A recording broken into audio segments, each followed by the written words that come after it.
Faashisti Minilik irraa eegalee Oromoo haga mootummaa har'aatti mootummaan hundi qawwee hiiksiseera. Garuu nagaa gaanfa Afrikaatti fiduu hin dandeenye.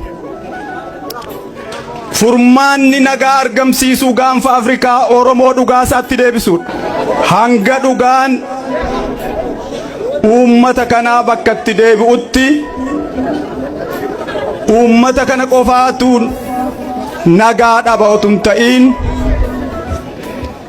sabaa fi sablammiin Itoophiyaa keessa jiran dabalatee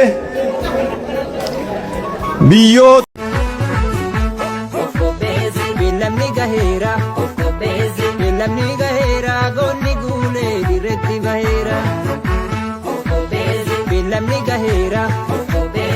Lamni gahera gonni gule diretti bahera